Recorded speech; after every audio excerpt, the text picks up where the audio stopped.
This is the OTB Television Network, a service of Capital District Off-Track Betting.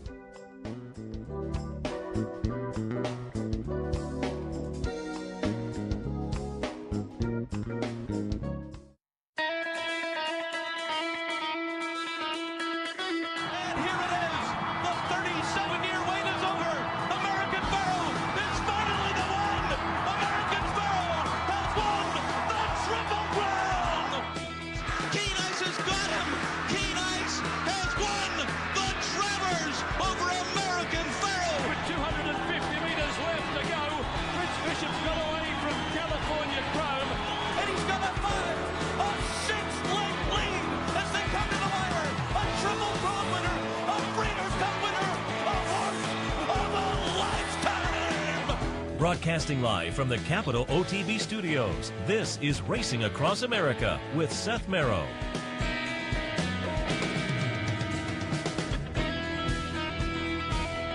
Good morning and welcome to Racing Across America on this Sunday morning. I'm Seth Merrow. Thanks for joining us, and excuse me if I doze off sometime before 10:30 because it was a long day yesterday, but hopefully you appreciated our live coverage from Aqueduct. Sully Crotty and I headed down early yesterday morning and got there and had some cut-ins throughout the day on a beautiful day down there. It really was a gorgeous day down at Aqueduct. As we left the Capital District, it was kind of overcast. When we did our bankroll in here on Friday afternoon, we looked out the window at one point. It was snowing on Friday. And again, overcast on Saturday morning as we left, but about halfway between here and New York City, the sun broke out, and yesterday at Aqueduct, I mean, it was a gorgeous spring day. Temperature was very comfortable, sunny all afternoon, and a great day of racing. Again, thanks to the folks at NYRA and Aqueduct for their hospitality. Had a chance just to say hello to David O'Rourke, the new CEO and president down at NYRA, and of course he was underneath Chris Kay prior to that. They moved him up on an interim basis and then announced him as the permanent selection a couple of weeks ago, I guess it was. He seemed pleased with the day. I ran into him and just said at the end of the day, couldn't ask for a nicer afternoon for your first Wood Memorial. He was standing with Lynn LaRocca, the chief experience officer down there, and they both seemed pleased with the afternoon, as they should have been, because it was a great day. I don't go there enough to be able to judge numbers, but it was a nice crowd. The apron right in front of the finish line and the stands right in that finish line area had a very good crowd. As you went down, further up the stretch, things thinned out a little bit, but inside the facility, there was a nice crowd, a nice buzz in the facility. So again, these days, you're not going to have people busting the seams on a day like that, but you expect a good crowd, and they got a good crowd, I think. Again, number-wise, it's hard for me to judge, but it was just walking around the facility, legitimately a nice little crowd there for Wood Memorial Day with a great undercard of stakes. We'll take a look at some of those coming up. Also, big day at Keeneland with the Bluegrass and undercard stakes. And towards the end of the program, we'll be visited by my Saratoga Sunday morning colleague, and I also join him usually on Wednesdays on his radio show on Sirius and XM. Bick, he was out in Santa Anita in Southern California this past week, and so we'll talk a little bit of the card yesterday, highlighted by the Santa Anita Derby, with Steve Bick coming up towards the end of the hour. Let me remind you, promotion-wise today, it's a double Sunday promotion here at the Clubhouse Racebook. NYRA Pick 4 and a match bet. If you want to swing down and watch all the racing action and enjoy a match bet or a NYRA Pick 4 promotion, or both, come on down. 711 Central Avenue in Albany. We would love to see you here. Also, a reminder, click on the Tourney Bets link on capitalotb.com. Keep pushing it. It's been live for a month and a half now or so. And if you haven't tried it out, do so. Front page of capitalotb.com. Click on that Tourney Bets link.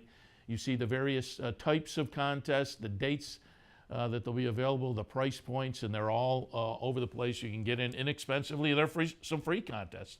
But give it a shot and try it. A lot of fun. I think you'll find it. If you haven't been a contest player, makes you think a little bit differently sometimes. I think overall you jump in these handicapping contests, it can help your handicapping even a little bit by making you think a little bit outside the box. So again, the Tourney Bets link on capitalotb.com. All right, why don't we jump in and talk a little bit about yesterday down at Aqueduct, and why don't we start right out with the wood, and before the replay, I'll just set it up in that we'll watch the entire race here, but you have to watch. I was standing in a funny position.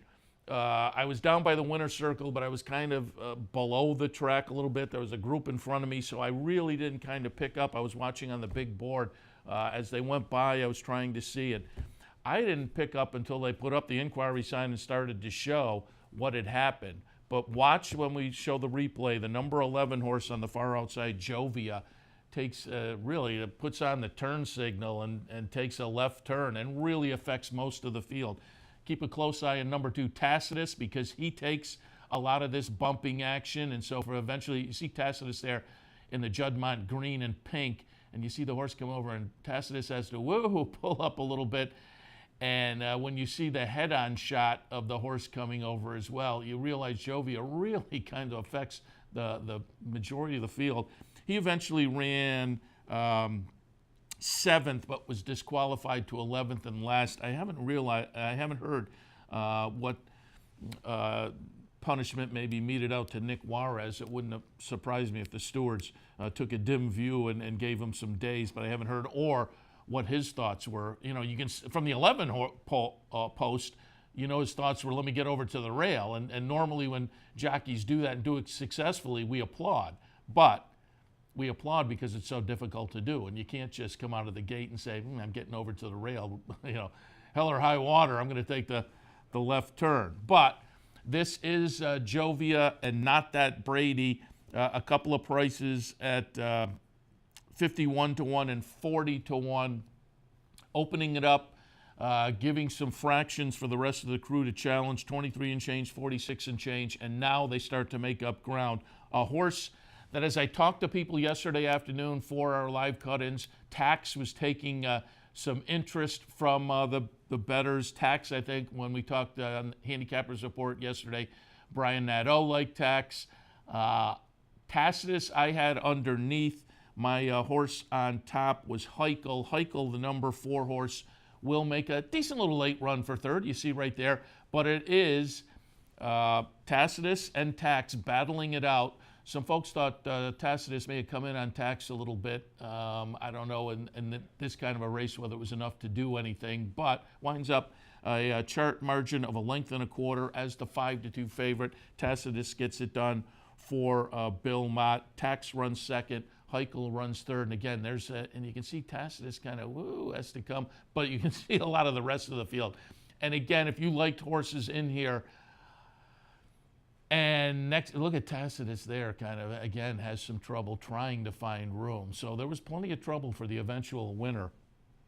And I'm just looking at the chart. I will read the chart for Tacitus. Tacitus bumped soundly in the shadow of the starting gate due to pressure originating from Jovia. Became rank on the bit approaching the end of the home stretch. Got clipped from behind by Over Deliver, himself somewhat unsettled at the time. Settled into stride soon afterwards and took up the chase at that point. And again, just as I was about to say, though, if you liked other horses in this race, go back and take a look and maybe make some trip notes, because that first turn certainly affected a number of horses in here. But Tacitus to take the kind of bumping and whatnot he did, and then, as the chart says, did seem to get a little rank and had to kind of, again, remaneuver, and then to wind up the winner in here. That was a pretty good performance, and only start number 4 for Tacitus. And I said to Bill Mott in the winner's circle afterwards, and again, I hope you tuned in yesterday and appreciated the live cut-ins we had from Aqueduct, because I was able to run around and get some nice interviews. Talked to Mike Dubb after World of Trouble, won the Grade 1 Carter and got his comments there. Greg Sacco after Mind Control won, and it seems like Mind Control will now be more aimed towards shorter distances, because he proved that was right in his wheelhouse yesterday. But Bill Mott caught up with him in the winner's circle, and I said, you know, in career start number 3 off a maiden special victory to go down to Tampa and try the Tampa Bay Derby, you had to have some confidence there. And he said, you know what, after the first race, we did have some confidence, and he showed us a little speed there. That wasn't what we were expecting, and now we've been able to play with the speed a little bit. and kind of parse it out and try to get him to settle down. And he also said that the game plan will be probably sometime within the next week or so to head down to Churchill Downs and train up to the Derby. And if folks aren't familiar, we think of Bill Mott as a New York guy. Mott has a great record, great lifetime record down at Churchill. Winning trainer down at Churchill, I think. I think he surpassed Dale, or Dale surpassed him within the last year. But again, Bill Mott has a great record down at Churchill. So going to head down with Tacitus in prep for the Kentucky Derby, and he'll come out of this weekend. And again, with a 3-year-old crop and a 3-year-old Derby season that's been a little bit up in the air for a horse to put a couple together, Tampa Bay Derby and now the Wood, Tacitus will be one of the ones that will attract some attention. We'll see when the NTRA poll comes out tomorrow where he is, but you would have to think, I mean, the two Bafferts may be up there, but Tacitus certainly top 5, but it wouldn't surprise me top 3 even off of the win in the Wood, following up that win in the Tampa Bay Derby. So again, behind him, Tax for Danny Gargan, and I'm just looking, Tax sitting number 12 on the points board. So if you liked him, you would have to think game plan will be to go on. He's only started 5 times, and so there's might be some upside potential there as well. Heichel, who I liked, and where are we sitting with Heichel? He's number 9, so he can head down. I thought he ran an okay third. You know, you saw there in the stretch run, made a nice little late run to get up for third in there. Math Wizard as a incredible long shot winds up 4th. Just looking down, Hoffa's Union, who had a little bit of buzz, wound up 8th. Over Deliver, who I thought was a very interesting horse in the race for Pletcher and Rapoli at 30-1, winds up last. Well, wound up under the wire 11th, but with the DQ moves up to 10th. But he's one of those ones that, like me, if you thought, interesting, next race, again, go back, watch the trip. He took some of that banging around into the first turn that probably affected his performance in there. So Wood Memorial in the books down at Aqueduct. Let's go one race earlier on the card to the Carter. I alluded to it earlier. We'll watch the stretch run of the Carter. This horse is just phenomenal. World of Trouble gets it done. The number 8 horse as the 4-5 favorite for Mike Rapoli and Jason Service. Comes out of the off-the-turf Gulfstream Park Turf Sprint last time, where he fired a 107 buyer. I didn't see the buyer for this race, but you would have to think it's going to be pretty good. Skylar Scramjet, the 5, runs 2nd. Number 7, Honor Up, runs 3rd in here. And Vina Rosso, who was taking some action, was the 5-2 second choice, winds up 4th. Vina Rosso, the number 2. But it is World of Trouble getting it done again for Mike Dubb and Jason Service. This was career win number 7 and career start number 11. Talked to Mike Dubb in the winner's circle after the race. And again, you heard those interviews yesterday with the live cut-ins. It was interesting. He said that they were thinking about Dubai last week for World of Trouble, but I'm sure they're happy with the decision they made because the Carter was grade 1. So he gets a grade 1 on the resume. And it was interesting, talking to Mike Dubb, he said, this horse is just so versatile, turf or dirt. You just don't see that. I say a lot of times turf sprinting is kind of a specialty, and he's certainly a bona fide turf sprinter. Mike Dubb said his better numbers are on turf. Dubb said, we're looking at races like the Jaipur and the Met Mile. How often do you hear that? The Jaipur, annually one of the saltier turf stakes of the year, and the Met Mile, annually one of the best races of the year, one of the most prestigious. So he's saying, we'll take our shot. We'll kind of figure it out, the Jaipur or the Met Mile potentially next for World of Trouble. But a good performance yesterday, putting the grade 1 on the resume in the Carter. All right, let's take a look at, again, one race earlier. We'll go to the Gazelle. A little bit of an upset in here in the Gazelle with Always Shopping, getting it done for Rapoli and Pletcher. Always Shopping, and I'm just looking for my chart here. Got it. Always Shopping winds up chart margin of 1 3/4 as the third choice, and the favorite in here, Espresso Shot, winds up running 5th in the field of 6. That one's the number 2 horse. Running second, I like number 4, Positive Spirit, and that one does wind up running second. Off Topic runs third, but always shopping. On a nice day for Pletcher and Rapoli. They also won the Excelsior with Life's a Parlay, but Always Shopping gets it done in the Gazelle. Again, these are 3-year-old fillies, so she has the potential to be a little bit of a player in that division, now stringing stakes victories together because just prior to this victory, she had won the Bisanda in her 3-year-old debut back in February. So now 2 for 2 in the 3-year-old season. And again, I thought it was, it wasn't necessarily a stellar field, but Positive Spirit, Espresso Shot, and the even Proud Emma coming in from the West Coast are horses that seem to have some talent, and so to kind of get it done in this group, I think bodes well for her. But again, not necessarily a super strong addition of the Gazelle, but she's 2 for 2 in her 3-year-old filly season. We will see how she does going forward, but certainly you would have to think the 2 stakes victories now so far as a 3-year-old filly bode well for her as the season progresses. And finally, I did mention Life's a Parlay won that Excelsior for Pletcher and Rapoli, but let's go back to race number 6 and look at the Bayshore. Grade 3 event for the 3-year-old sprinters. And Mind Control, the winner of last year's Hopeful, Mind Control is the number 3 horse in here. Scratch reduced field of 4, but Mind Control looks pretty good, making a nice little closing effort to win as the second choice. Number 1, Much Better, was the favorite. Came in from, let me check that. Ran for Bob Baffert, came in earlier this season from Southern California, but after running 4th in the Gotham, had stayed in New York to train.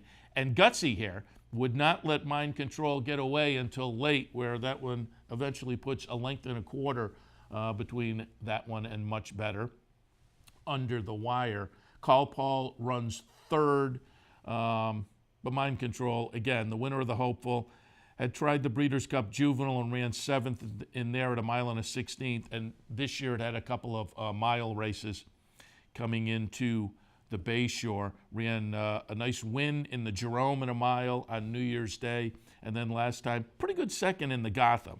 And Greg Sacco said after the race in the winner's circle that his brother is kind of the racing manager, and he suggested they shorten up because they were debating the Wood. But he suggested they shorten up. They get the win in the Bayshore, and it sounded like listening to Greg Sacco talk in the winner's circle, that was going to be the game plan going forward for Mind Control. Horse races like the Woody Stevens and some of these nice little 3-year-old sprints that they have on the big days around the country. So you would expect that'll be the move going forward for Mind Control. All right, let's shift our attention now over to Keeneland and Bluegrass Day. And why don't we start right out with the Bluegrass? It'll be number 2, Vekoma. I liked Vekoma in this race. I liked Vekoma in the Fountain of Youth last time. The Fountain of Youth was the 3-year-old debut. Vekoma's the number 2. Win makes a nice late run to run second as the 8 horse. Signal Man, who I thought was also interesting yesterday, the number 3, runs 3rd. Number 1, Some Like It Hot Brown, 4th. Market King is the number 4 horse. That horse at a little bit of a price was getting some buzz.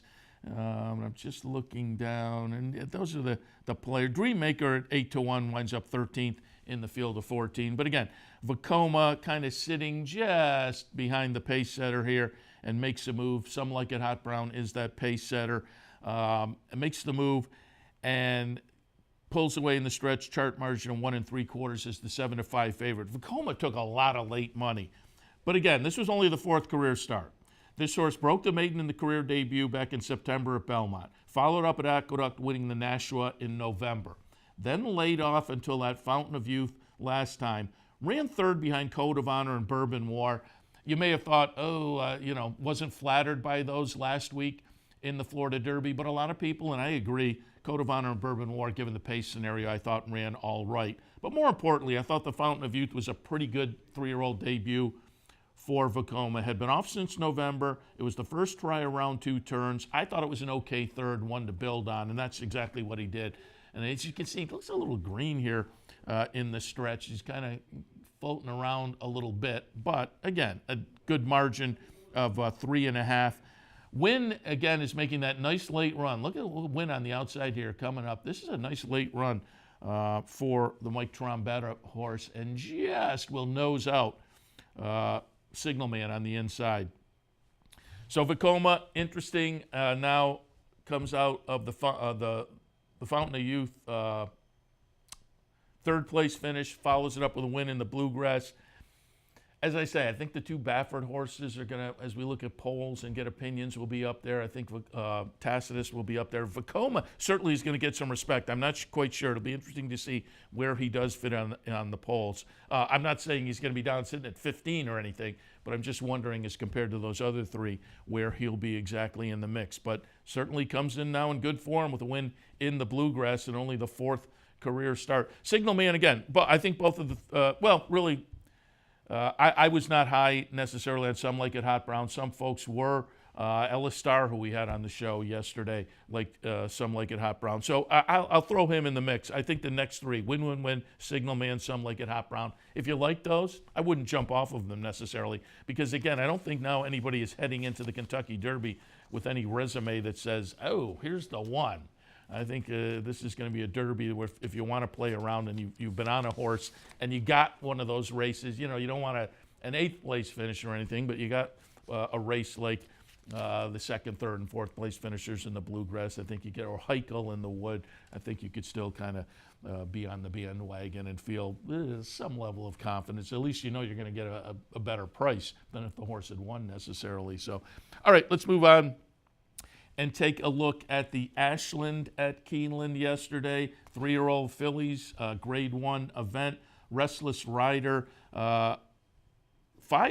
I was a little bit surprised, but Jaywalk was in here, and so with Jaywalk being in, that one as the champion went off as the even money favorite. I was not thrilled with what we saw in the seasonal debut from Jaywalk.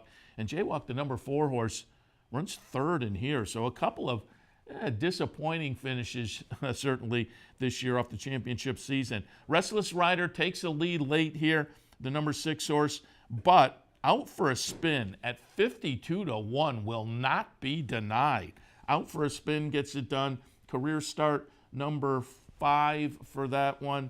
And who else coming through in a big effort in a grade 1 race than Dallas Stewart at 52-1, $106.20 for out for a spin. That price was a little bit kooky. I'm not saying this horse should have been favored, but I'm just saying, boy, is the rank outsider in a 7-horse field at a $100 price. This horse, 2 wins and 4 career starts, was coming out of a win last time down at Fairgrounds. Now, folks do like the Beyer numbers, and the Beyer numbers were maybe a little bit light, but this horse is lightly raced. It's that kind of a situation where they can always step forward. The 2 nice races were on off tracks. People may have factored that in. But again, off a win last time, they get away with a price like that.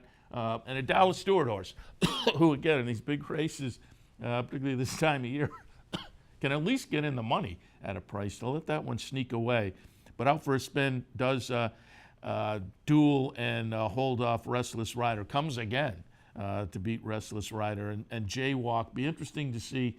I haven't read, again, we had a long day yesterday at Aqueduct, so I haven't had a chance to step back and read any of the post-race comments from some of the connections, but it'll be interesting to see what the Jaywalk folks have to say coming out of the 3rd place finish last time after the 4th place really disappointing effort in the Devona Dale to start the season down at Gulfstream. But both of the top 2 finishers, certainly players now in this 3-year-old filly division, always shopping in New York, and these 2 out for a spin and Restless Rider. We'll see. You would think, all of these Kentucky Oaks, if you have a good 3-year-old filly at this time of year, the call to the Kentucky Oaks is just as potent for them as the call to the Derby is for the folks that have the nice 3-year-old colts. All right, another grade 1 on the card yesterday at Keeneland was the Madison. The girls, fillies and mares, going 7 furlongs. The story horse in here was number 6, Late Night Powwow, the West Virginia bred Wind Machine that had won 11 of 12 starts and stepped into open graded company last time and won the Barbara Fritchie.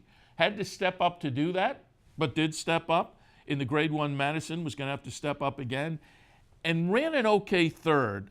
Late Night Powwow was going to be the number 6 horse. But as you can see, the group lets number 5 Spice Perfection, number 4 Amy's Challenge kind of spurred away on the turn.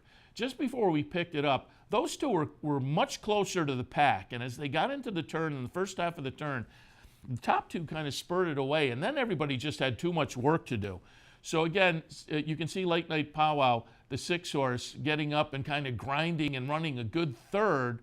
But they were just left with too much to do. Ding-dong battle between Spice Perfection and Amy's Challenge at 9-2 and 5-2. But Spice Perfection gets it done under Javier Castellano for Peter Miller, one of those horses that came in from the West Coast. I say it all the time. The West Coast shippers, when they come east of the Mississippi, sprinters in particular, seem to do very well. And this validated that once again.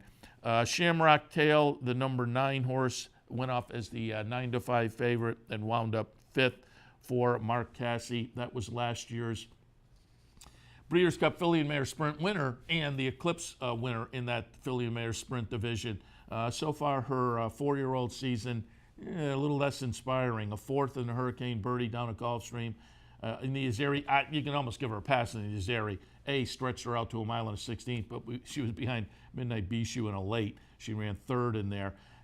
Coming out of that and cutting back to the sprint distance in the Madison, you expected a little more from Shamrock Rose, but she winds up 5th. Again, they just let those two sprint away, though, and it was tough to reel them in, as it were. But they then put on a nice ding-dong battle. I'm not taking anything away from those two. The two jockeys made a nice move and then put on a nice battle down the stretch with Spice Perfection getting it done. All right, let's take one final look at a final race look at Keeneland. Or we'll look at one more from what is the grammatical correct? I'm not even sure if grammatical is grammatical. But it was a long day yesterday. But we'll look at the Shakertown. I wanted to show this one because, well, I'm going to now not know how to pronounce. I've heard it both ways, imprimis or imprimis. But the number 11 horse, who came out of a phenomenal sprint turf stakes win down at Gulfstream last night with a 109 buyer, had trouble at the start. Imprimis is the number 11 horse on the outside. And I mean, a troubled start, and you would have thought, oh, this one's just going to be up against it. Bound for Nowhere, the number 9 horse, goes out for Wesley Ward as the winner of this race last year, defending champ. But boy, Imprimis will not give up. And again, with the start, this was a huge performance by that one. You know, leaves from the far outside post and gets some, not the far outside post. It was 11 of 13, but you know, has the trouble at the start and really was up against it and ran down a Wesley Ward turf sprinter who is very talented and, as I say, won this race last year. So again, a nice stakes race on the card at Keeneland, where Aqueduct and Santa Anita, all very, very good cards yesterday, supporting their 3-year-old Derby Trep races. At Aqueduct, it was the Wood. At Keeneland, it was the Bluegrass. And at Santa Anita, it was the Santa Anita Derby. And we'll talk about that in a few with our friend Steve Bick. I'm going to take a break and come back and just do a quick little handicapping segment, and then we'll reach out and check in with Mr. Bick and get some thoughts yesterday from Santa Anita. He was live there during the week with his radio show, so we'll talk about that in a few. But right after the break, some thoughts handicapping-wise for this Sunday afternoon. Stay tuned. 50 yards, heavily poised, here's the line, One Dreamer wins and scores a huge front-running upset under Gary Stevens. Heavily prized was second. You have just witnessed a felony. Visit Rivers Casino and Resort, the Capital Region's only destination for live table game action and the hottest new slots paying out millions.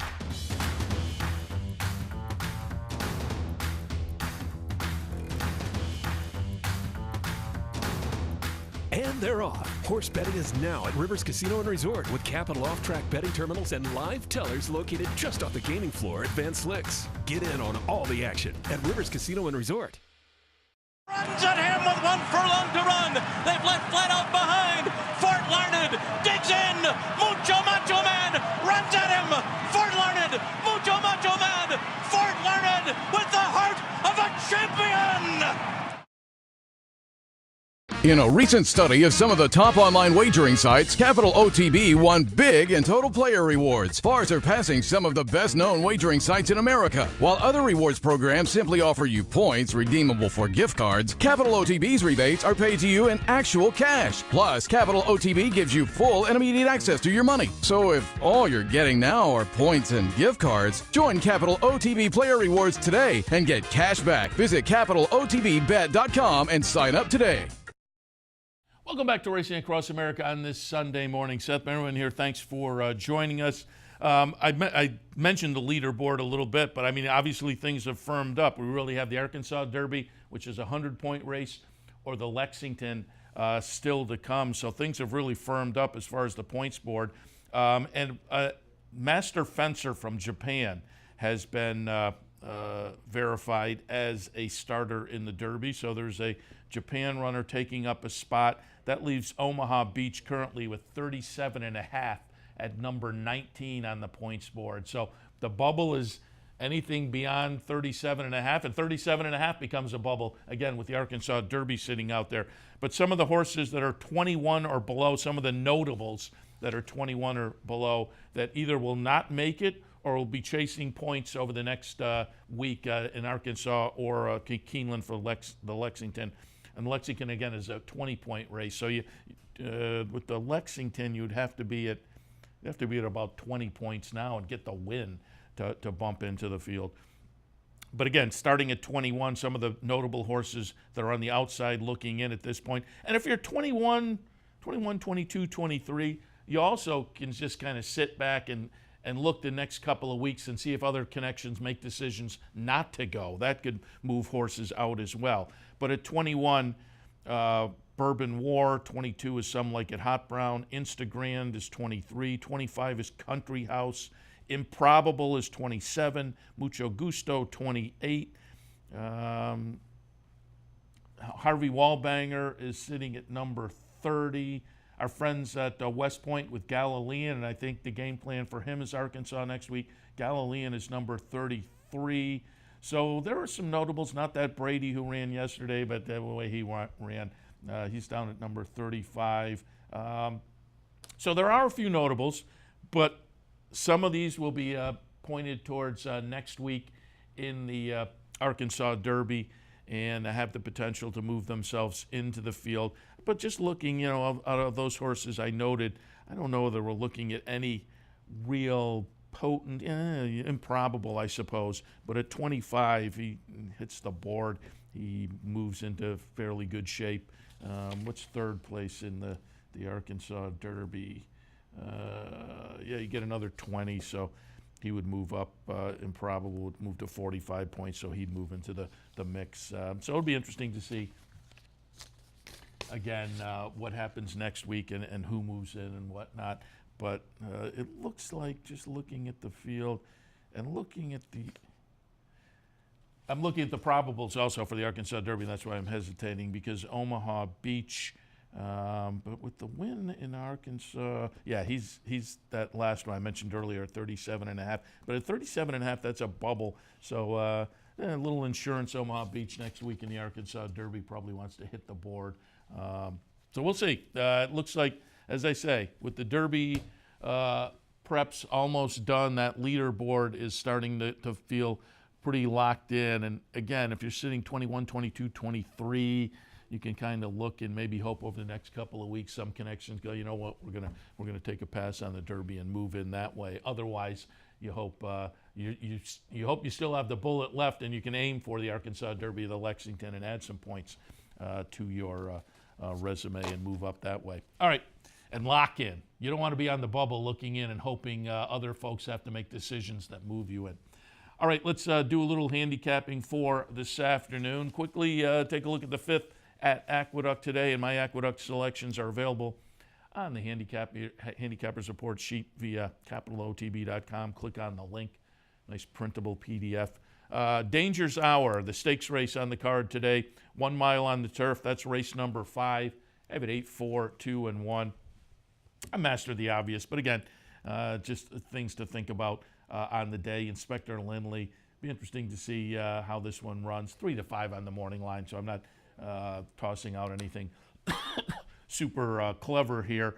3 to 1 multiplier underneath, and Maraud in the third spot at 4 to 1 for Pletcher. Awesome Saturday I have down at the bottom of my mix for John Kimmel. I thought off the race last time. This one at a 10 to 1 morning line. If you wanted to fool around a little bit underneath, maybe Awesome Saturday is the way to go.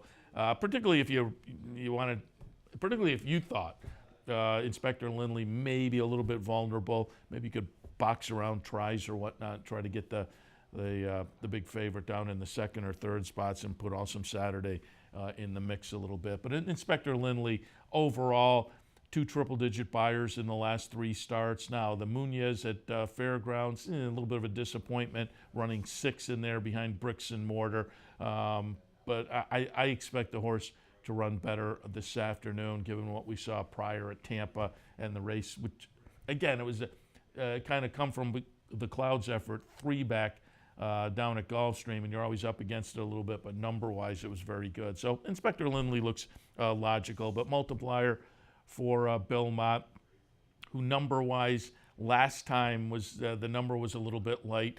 That was in the barn of Peter Miller, though. Now moves again into the barn of Bill Mott and makes the seasonal debut. But you expect Mott to have this one ready. And again, on a best effort, this one can be in the mix, showing a first-time gelding symbol.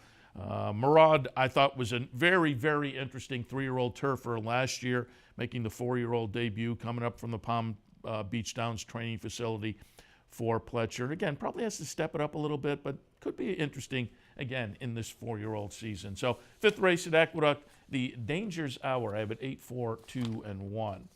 6th race on the sheet, I made this little play of the day, exacta box. If the field holds up, these are always the kind that you have to look a little bit and decide. Take a look at the odds and hope the field holds up. But I'm going to box up my top 3 in here. Race 6 at Aqueduct, maiden specials going 1 1/8 on the grass.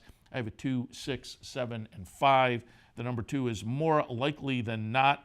The last 2 numbers are pretty good. Now, the last was an off-the-turfer, but 2 back was a turf race. So on the turf this afternoon, should appreciate the return to the grass for Chad Brown and Klarovich. Hasn't been seen since last November.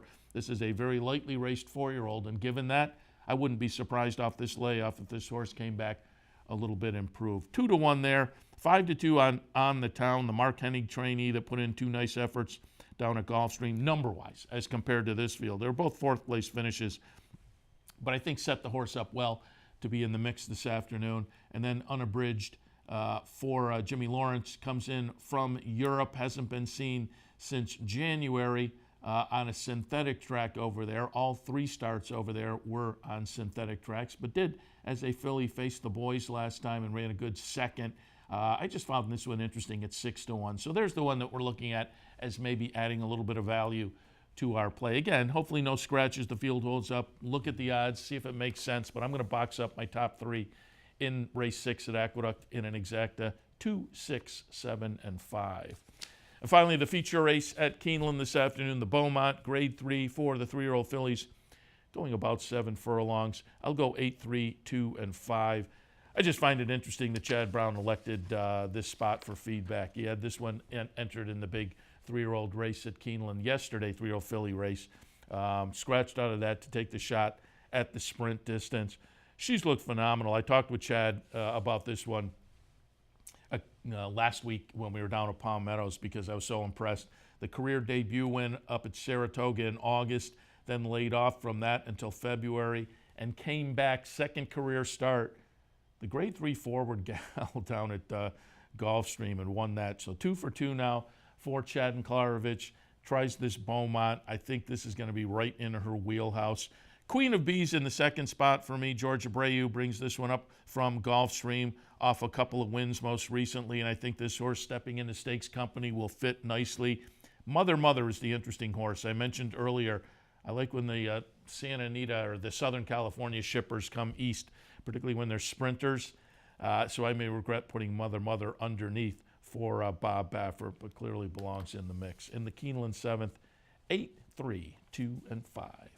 All right, let's take a break. We'll reach out to our friend Steve Bick. He's in Southern California. We'll get some of his thoughts on yesterday's action at Santa Anita. Please stay tuned. Visit Rivers Casino and Resort, the Capital Region's only destination for live table game action and the hottest new slots paying out millions.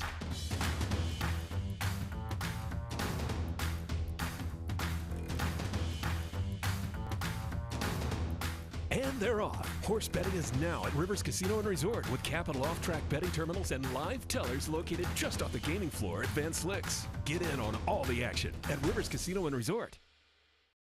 In a recent study of some of the top online wagering sites, Capital OTB won big in total player rewards, far surpassing some of the best-known wagering sites in America. While other rewards programs simply offer you points redeemable for gift cards, Capital OTB's rebates are paid to you in actual cash. Plus, Capital OTB gives you full and immediate access to your money. So if all you're getting now are points and gift cards, join Capital OTB Player Rewards today and get cash back. Visit CapitalOTBBet.com and sign up today.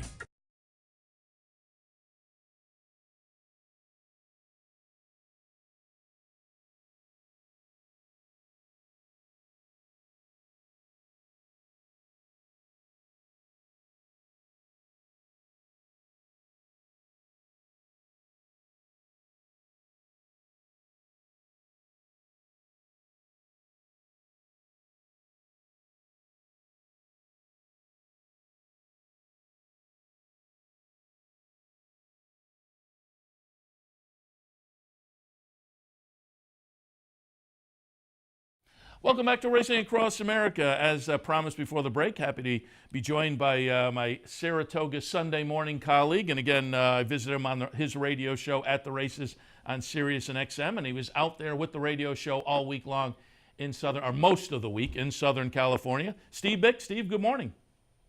Seth, good morning. Good morning, everybody.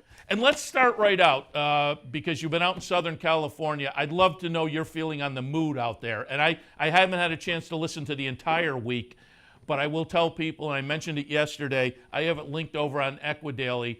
And I know you appreciated the conversation because you parsed it out on your archives. Nick Luck had a great little piece and talk with a common sense angle on what's been going on out at Santa Anita. But again, just given what's happened over the past month or so, what's the mood out there?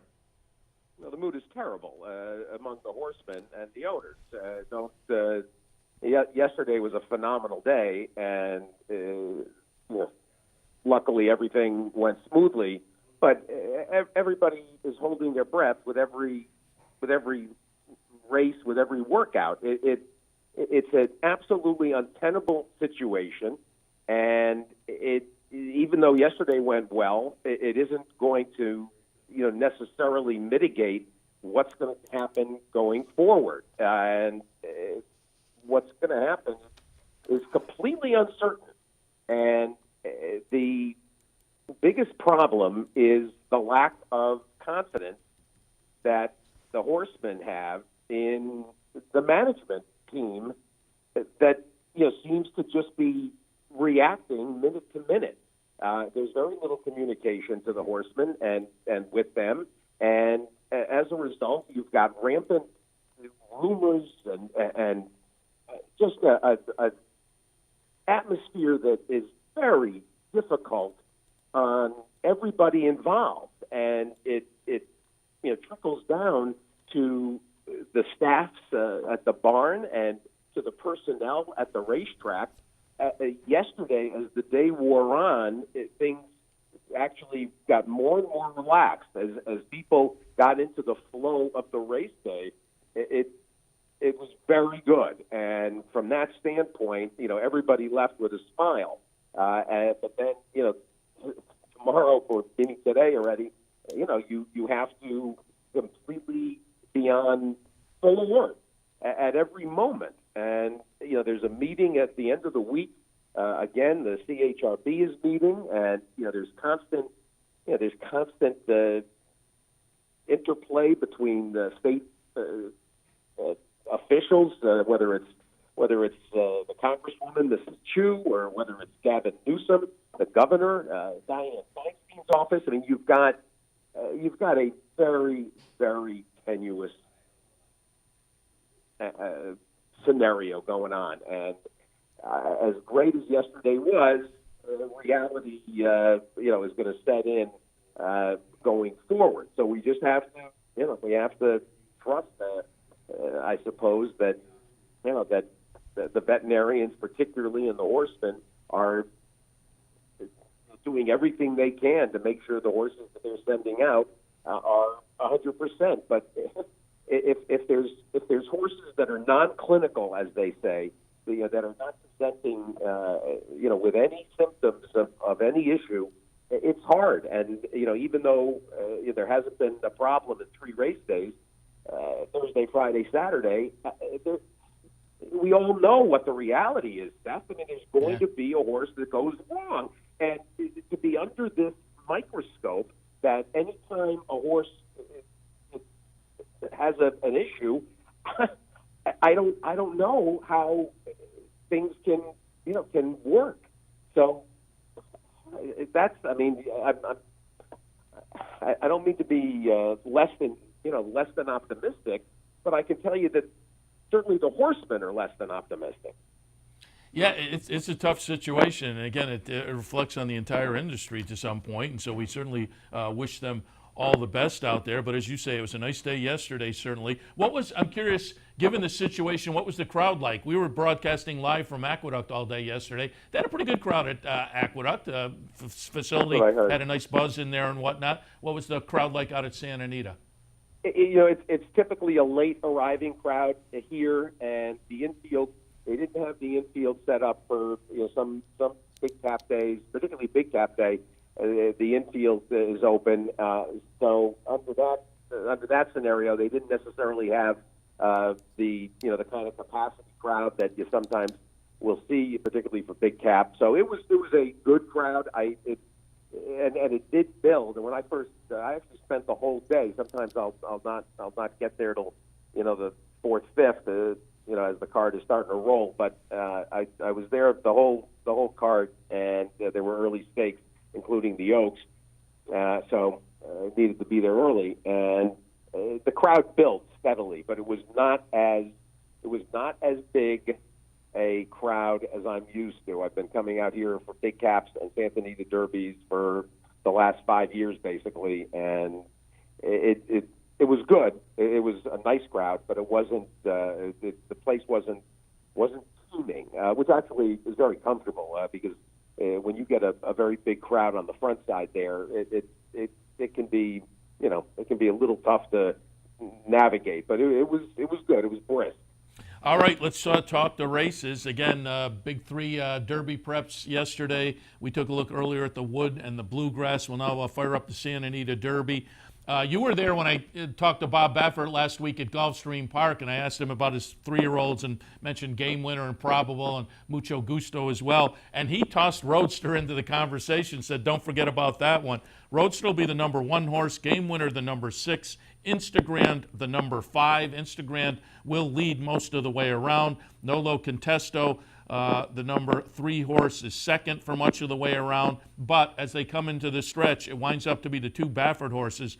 And Roadster, who as they go into the far turn, I thought, well, he's done. But he makes a nice late run to get up by half a length as the 3-1 second choice in here. At 1-2, Game Runner runs second. We're just watching him go around the clubhouse turn now. Steve, your thoughts on the Santa Anita Derby?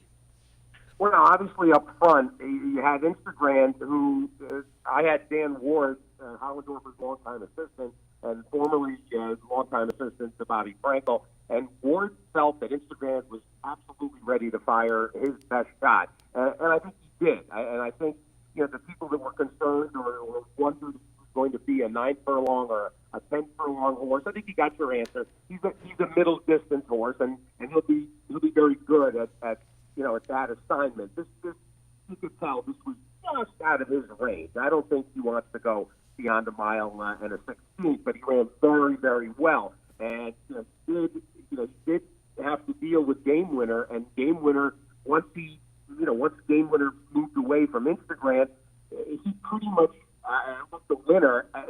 Roadster, to be honest, I don't think Game Winner and Joel Rosario really saw Roadster, and here is now a second narrow defeat. champion. He'll be fine, and Roadster gets to go, to Derby, and he needed to be first or second, so it's a very big win for Peter Floor. Speedway stable. Some of you might be familiar with. Remember, Collected. Baffert and Speedway had Collected, and they did very well together, but they didn't have this kind of a 3-year-old. And this was always going to be a horse that they thought was going to be one of their big sophomores, and he had the breathing problem, and he had to get the myectomy, and that doesn't always work, but it worked in his case, and he's a different horse. And of course, Mike Smith's decision to be very much far back with him, much further back than he's ever been.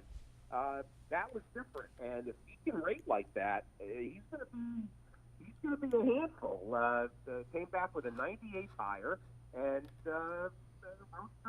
Roadster gets to go to Derby, and I don't think people should be bothered by game winners 2 beats. I mean, I don't think it takes much away from his resume, but they acquitted themselves well, and of course that also sets things up for later for the big cap, which was just fabulous. Yeah, as we watch the stretch run, as you said, I think Game Winner picks him up in the stretch Roadster, because it looks like Roadster's going to go right by. And then as they get side by side, it turned out to be a ding-dong battle there. So Baffert with a couple of live shots now. And before we get to the big cap, you and I were talking before we went on the air, and you said, let's mention race 7 as well, maiden special weight event. And One Bad Boy for Richard Baltus looked pretty good in that maiden special event in only career start number 3. You think One Bad Boy might have a little bit of a future, and the guys who pulled up the replay here, One Bad Boy will eventually be the winner in this race and a maiden breaker to watch, according to you. Talk a little bit about this one. This horse is a giant star in the making. He's an Ontario bred, so you can pencil him in for the Queen's Plate. Of course, Josie Carroll's nice Abby Flatter, a winner over at Keeneland. But this is also an Ontario bred. This horse can do whatever he wants.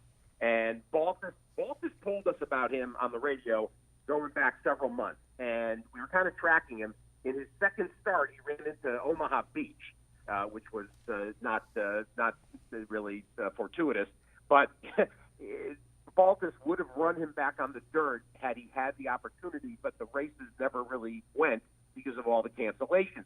So this horse was just simply ready to run. There was never a question in Baltus's mind that he was going to be a adept on the turf, considering that his sister is Ms. Bad Behavior, who of course blew the turn earlier in the day in the Royal Heroine. About an hour before that, she was the horse that refused to go around the clubhouse turn. But she's a multiple stake winner. This horse is going to get more dirt chances, but you got to think that he angles toward the Queen's Plate, and later on, I suppose they could be just as interested in the Belmont Derby. Whatever he wants to do is fine by me. This was so impressive. And when Rosario got off, I said to him, "What was that?" He rolled his eyes. This is a serious horse. Going to be one of the top 3-year-olds doing God knows what by the end of the year. One Bad Boy, and again, went off as even money favorite in the field of 12 and wins by a chart margin of 4 1/4. All right, let's go to the Santa Anita Handicap. Big Cap, given the cancellations, was postponed until Santa Anita Derby Day. And a field of 6 in here, and it looked like it went through the top 2, and they didn't disappoint. We're going to watch them come down the stretch. Number 4 is Gift Box. Number 1 is McKinsey. They put on a duel coming to the wire with Gift Box getting it done by a nose. But again, it looked like these two, they lived up to the hype and put on that battle down to the stretch with Gift Box just prevailing. Your thoughts on the Big Cap? It was wonderful, and it was a perfect way to get to the feature. And it's a race that like the Travers and like the Whitney and those kinds of marquee events at a racetrack meet. This is something that people travel to. You talk to people that this is my 33rd Big Cap. It has a very special place in everybody's hearts, and this did not disappoint. I mean, this was just a absolute perfect scenario. They came together. Both horses looked like winners at various points, as you can see in the stretch run. McKinsey absolutely, dug in and stuck his neck back out. And then in those last couple of strides, Rosario doing a terrific job to really extend. And Gift Box, prevails. Although they kept showing me, it's funny when they hit the wire together. You thought, oh, the Gift Box wins by a fairly long nose. Then they started showing the replay, slow motion, and the reverse angle from inside the rail. And the more they showed it, the closer it got.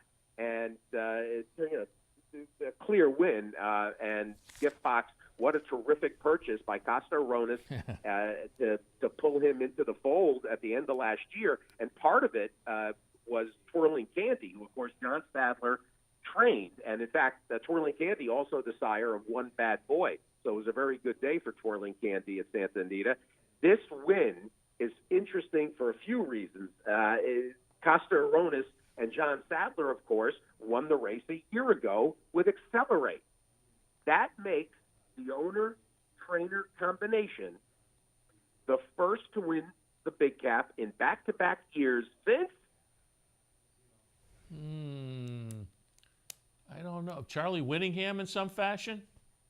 Whittingham won back-to-backs, and a few people did, Ron McAnally and Baffert, but they won it with the same horse. This is the first time that an owner-trainer combination has won back-to-back Big Caps with different horses since Charles Howard and Tom Smith with Seabiscuit and Kayak 2. 1939 and 40. It's unbelievable. I dug that up this morning. I said to myself, when the last time anybody won this race consecutive years with different horses? And I kept going, and there it was, Seabiscuit and Kayak. That's funny. That's a couple of races that I think made the movie, if I'm not mistaken. Absolutely. All right, let's go a little bit earlier on the card because we want to get to the Santa Anita Oaks because you'd have to think that the winner coming out of this is the clear-cut favorite for the Kentucky Oaks. I mean, given what we saw in New York, Always Shopping looked good in New York. Out for a spin, the upset over Restless Rider in the Ashland at Keeneland. But Bellafina will get it done in the Santa Anita Oaks at Santa Anita. She'll be the number 5 horse in here, win pretty easily by a chart margin of over 5 lengths as, again, the overwhelming favorite. And given what we're looking at with her career record, as I say, she heads to Kentucky as the clear-cut favorite for the Kentucky Oaks. Your thoughts?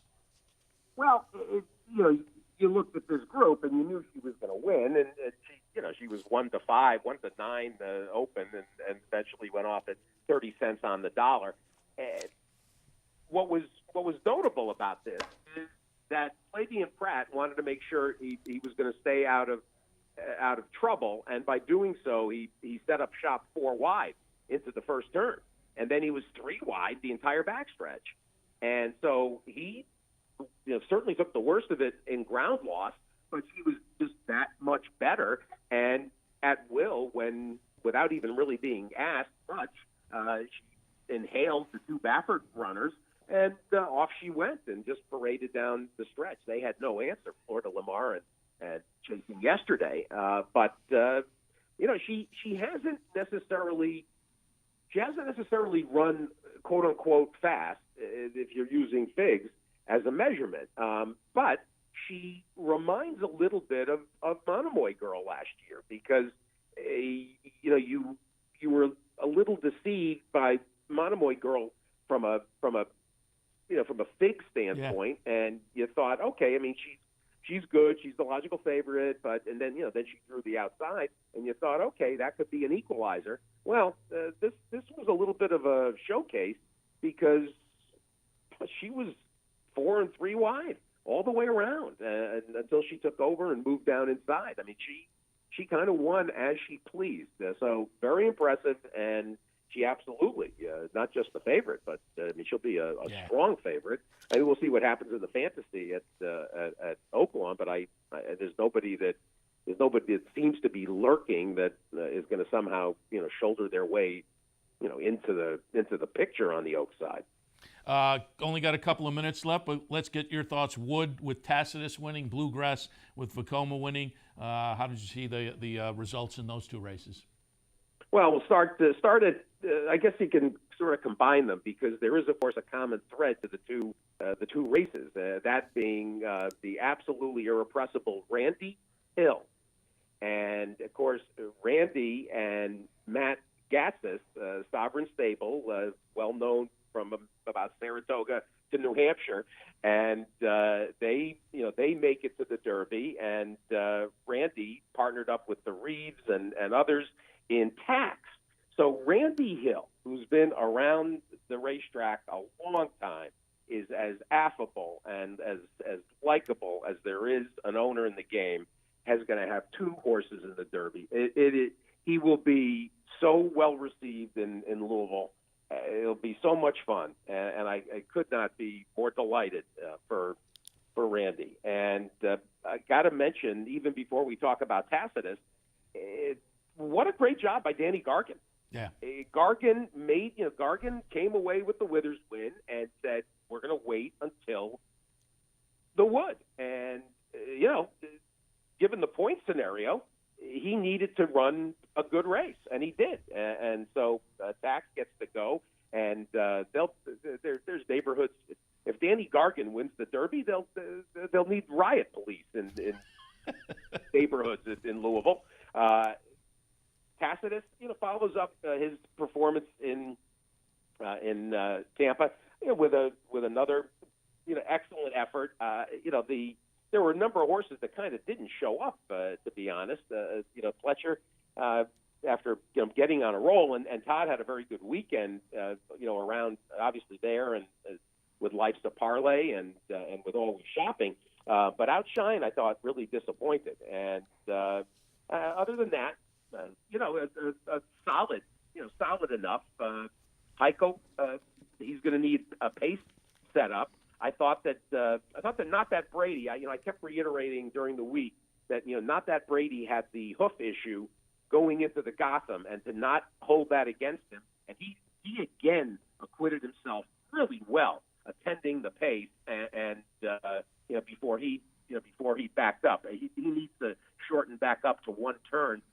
Final Jeopardy, of course, got taken out by that whole mess with Jovia. Jovia ended up being disqualified and unplaced, and certainly, the tactics that Nick Juarez tried there to get to the lead. I understand wanting to get to the lead, but you can't saw off 2/3 of the field. Yeah, put the blinker light on coming out of the gate and just take a left turn. That was that was a little too aggressive. I happen to like Nick Juarez a lot. The other sidebar to the race, the 3-year-olds at Aqueduct, was the decision by Greg Sacco to cut back with Mind Control, and he got exactly what he wanted, and the win in the Bayshore. That was really a smart move. I was sitting in the winner's circle and taping some stuff for our drop-ins during the afternoon, and he said his brother is essentially the racing manager, and he made the decision and to cut back, and it sounded like that'll be the game plan going forward. Look at races like the Woody Stevens with that one. No doubt. And the whole 3-year-old sprint division is going to be very good. It's getting itself kind of established early. And then when you go to the Bluegrass, this was a bit of an eyesore, and the Bluegrass, for whatever reason, lately the last several years, it always seems like it's kind of an ugly race. Part of that is the way Vekoma, what his action does, with that left leg swimming and that wide sweep of the left leg. Yeah, coming down the stretch, he almost looks like he's running green. He's kind of like it is a funny action. He's got obviously it's not necessarily an issue, but horses compensate. There's horses that toe in, there's horses that toe out. Not every horse has got perfect conformation. This is a horse that is compensating for his conformation in the way that he moves. So if that's comfortable for him, that's fine. It's uncomfortable to watch, but he certainly ran a nice race, and the public certainly got this right. I mean, I picked win-win-win being just an absolute obvious chill for Mrs. Weber. Win, ran very well. I thought he ran great. Coming down the stretch, he was going by everybody. Well, and he was going by everybody that had anchors tied to their hind leg, but including Signal Man and so forth, and some like it Hot Brown. Win certainly confirmed that he can make 10 furlong, a 10 furlong effort. I don't know.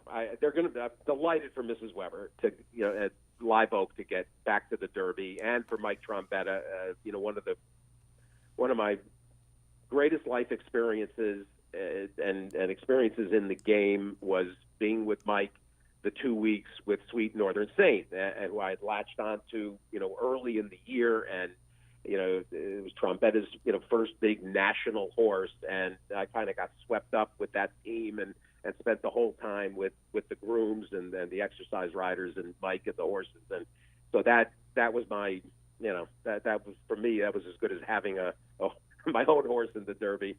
And so for Mike to get back, delighted for him. I don't know if horses like Win and Heichel, there's not a lot of speed in this Derby the way it's shaping up. And so the horses that you're looking at that are coming from off the pace, they seem already brutally compromised from the standpoint of pace. And for those that I know that for whatever reason, everybody loves to hate on Jason Service, you better clean your glasses about Maximum Security, because said last week that he reminds me of War Emblem, and this is a serious horse, and you're going to hear it from Baffert, who absolutely even brought him up in the post-race conversation, talking about Gary and Mary West, and they're going to have Game Winner and Maximum Security. And you could tell Baffert, the horse Baffert fears, even with Arkansas Derby to run, the horse that he's very cognizant of is Maximum Security. So if he is, we all better be. Yeah, and it was funny at Palm Meadows last week, the Thursday before the Florida Derby, I said to Jason Service, so is he coming into the race? Okay. And he gets it done, obviously, in that Florida Derby. And he had a nice day yesterday. Again, World of Trouble looked pretty good for Jason and Mike. Mike, I talked to Mike Dove after the race, and he's saying, so now we'll look at maybe the Jaipur or the Met Mile. I'm thinking, when do you hear that? Well, they I know they've been hell bent. They've been hell bent to get to the turf sprinting scene. I don't really get it. You got a horse like this, you keep banging the drum. The reason they would think about the Jaipur is just because there's no guarantee that the mile is what he necessarily wants. So, being a bully in the turf sprint scene, let's be honest, you got the horses that are going to come back from Dubai of Peter Miller's. They're serious. And how about the horse of Joe Orsino's? If you Infinis is an absolute tiger. That was incredible. Tremendous. Yesterday. Yeah. Tremendous. And Joe's done an amazing job. The horse is now 7-9. And missed some time, a couple different stretches, but the turf sprint division looks great. Absolutely, whatever World of Trouble wants to do. Last year he was, obviously justified. Goes down in history as the best 3-year-old of the crop, but World of Trouble, in some ways, may have been the most talented, if you understand the inference. So that was big. And he, and I don't think he necessarily ran the race that you necessarily expected him to. Sitting back a little bit. I think he's a horse that's more comfortable with clear space in front of him. But it's a Grade 1, and looking forward to talking to Service about him. Grade 1, and so they have that on the resume with plenty of options ahead. All right, Steve, we'll let you go, but before we do, update us on the radio show. I know there's a trip to Arkansas, Oaklawn for the Arkansas Derby, but Monday, tomorrow, I guess you're going to do a recap on the stakes action on the weekend, and then when do you head out of town? We'll do 2 days of recapping from Santa Anita from Clocker's Corner. Rick Hammerly has co-hosted with me. It's been an absolute terrific time having Hammer there. We'll do live conversations with Sadler, and I think Costaronis is going to come over. Of course, Baffert, Simon Callahan. Peter Miller's not around. He's got to go to. He's staying in Kentucky another day, and then he's going straight to San Luis Rey, where he's got the majority of his horses. So Peter will probably be on the phone, but we'll talk to tons. Steve Miotti, I know I want to get. There's the people I want to get to. We actually had two unusual guests already last week with Dan Ward and Mark Glatt, who was very. If you missed Mark Glatt's conversation on Wednesday, I pull it up on the archives. Mark Glatt, still waters run deep. He's a very quiet guy, but very, very sharp about the situation. We also had Mike McCarthy. Michael McCarthy talked about everything going on. So we'll try to tie up things from California and the Santa Anita scenario and where things might head after we head out of town. And then Wednesday, Thursday, Friday from Oaklawn, one of our favorite stops, and should be really a lot of fun. Andy Sterling coming to Oaklawn to Hot Springs for the first time. Yeah, Andy's going to be there. So he'll be live with me on Friday, and we should have a great few days before Sunday. We'll head back from Memphis. I always have to drive to Memphis to get home, and then we'll be home 5 days before we head for 2 weeks at Churchill. Very good, and our colleague Brian Edo coming up from Florida and making a side trip to Oaklawn. He did it last year, and he and his buddies were so enamored they're headed back for the Arkansas Derby. I'm envious. I made a trip down to Oaklawn a few years ago. It's a fun trek, and I would love to be down there for Arkansas Derby week as well. But I will enjoy vicariously by listening to the radio show. But, Steve, appreciate the visit. Great work out at Santa Anita. Expect more of the same from Hot Springs as well, and we'll talk again. I appreciate it, Seth. Talk soon. All right. Steve Bick, again, live from Santa Anita. Tune into the radio show this week as he shifts from Southern California to Arkansas in prep for the Arkansas Derby. Did want to mention one more horse yesterday that I didn't talk about earlier in the show, Stonebreaker, for our friend Roddy Valente. And hopefully you heard, again, we interviewed Roddy yesterday, and we were plugging those interviews in all afternoon long. But Stonebreaker, nice winner, strung together a couple of optional claiming victories, and said that the game plan now is to head to the Mike Lee next time out, the State Bred Stakes race. But Stonebreaker looked pretty good for Roddy yesterday, so congratulations to him for a win on the Wood Memorial undercard. All right, a full show, more than a full show. We are way late, so I better step out and wrap things up. Be back in a couple hours or so to have OTB Live for a Sunday afternoon. Hopefully toss out some good information on the OTB Live show. Don't forget, there is a couple of promotions down here at the Clubhouse Racebook today. Match bet promotion and a NYRA Pick 4. That all happens this afternoon right here at the Clubhouse Racebook, 711 Central Avenue in Albany. All right, I'm going to wrap things up for this edition of Racing Across America. Thanks for tuning in. We'll see you in a couple hours.